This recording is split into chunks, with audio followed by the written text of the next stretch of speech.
So hello everyone, welcome back to my channel. So my name is Athira Rajendran and I am back with another English video today.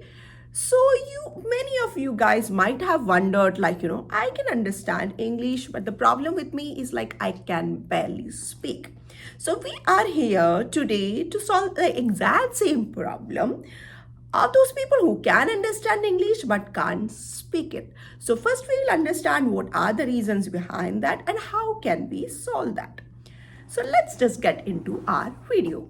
So first of all, the reasons for a person who can understand English but still can't speak English, one being very limited vocabulary, and second, you know a lot of things, but still when you talk, you need more and more words to express yourself. So limitation in the vocabulary can be one of the reasons. And the second reasons, there are occasions where you know the meaning of a word, but you don't know how to put that into a sentence. When you're talking, you don't know how to use them in your sentences. So first you have to learn the vocabulary. Second, you know how to correctly or how to put that into a sentence. Third and final reason that you may be facing is you are afraid, what if I'm making a grammatical error? So grammar is the third issue that you may be facing. So in this video, we will see how can you deal all these problems? How can you find a solution to all this? So let's take them one by one. The first issue being you have limited vocabulary. So how can you solve the problem of not knowing words? So first is a vocabulary. So how can you build your vocabulary? So building vocabulary is not a tough task. What you can do is can make it a practice. Just promise yourself that every day I'll learn at least 5 words. So it is not simply you're learning words. What you can do is pick up 5 words. Maybe you can read some journal, newspaper or something like that and find 5 words that you don't know, and then you find meaning to that. So whenever you're finding meaning to all these words, what you can do is you can write a word down, then its meaning, and can also write a few examples in the dictionary only. If you're googling it up in the dictionary only, you will be having a couple of sentences. So you can just write it down and go through that. So that will give you an idea how these words can be used in a sentence. So you can write down 5 words every day, and your work is not done there. You have to make sure that you are assimilating these words into your active vocabulary. For that, what you can do is whenever you are speaking, whenever you're writing something, you can actively consciously use these words in your sentences. Or you can just repeat them you're learning a word, for example, obnoxious. So throughout the day, you can think okay, obnoxious means extremely unpleasant. So if I have to say something is extremely unpleasant, I'll say it is quite obnoxious. So like that, you can think about the meaning throughout the day, a couple of times later on also. You can think about the meaning and you can just say a sentence also. So if I'm seeing something very bad, I'll say this. If somebody's being so rude to me, then also I can say oh, that's quite obnoxious. So like that, you can practice them while you're doing your other work or throughout the day. Okay. And then putting these words into sentences. That is the second hurdle that you may face. So I have already discussed you can, put down a lot of examples, couple of examples with the word, and then you can read through it. And then you can, what you can do is you can repeat them again and again. So another way is you can read kind of newspapers, journals, and you can also listen to active native speakers of English. So that is one of the best way. So even if you have the words, it is important that you pronounce them correctly. So your pronunciation and how to use it can be solved to an extent if you are listening to native English speakers. But you may be no, I'm not in a place where I can find a lot of native English speakers. So how am I going to listen to them? So you can listen to them through any of the English web series that you have out there or movies. You have a lot of options these days. I think watching, fancying on some English web series is one good option because that is one thing. It is interesting. You will not be you are learning something, but for the interest of the storyline, you keep watching. And involuntary, you pick up a lot of words, the correct pronunciation, and how to use them in the real life situation. So this is one good hobby that you can pick up if you're trying to learn English language. So your third problem is grammar.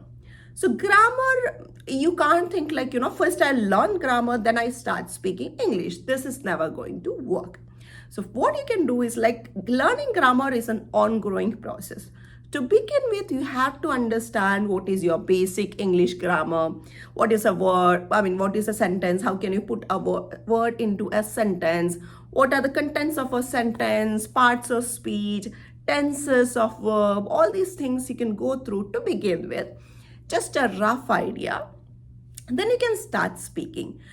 At the beginning, you will be very intimidated. You will not be feeling like talking with someone else. So what you can do is like at the end of each day, you can just narrate the whole day to yourself.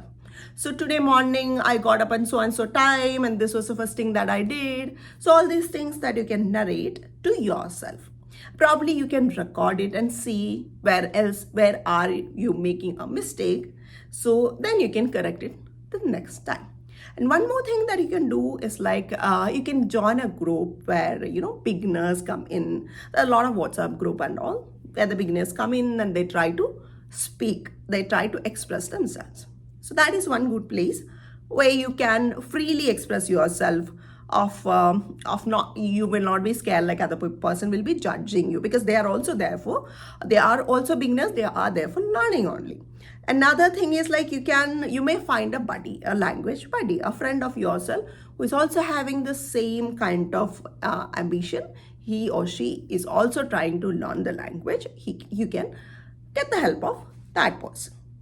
So talking about grammar, this is one way to begin with. You can learn the basic, and then you can keep speaking. And when you're listening to native speakers, when you're writing English, automatically that will come.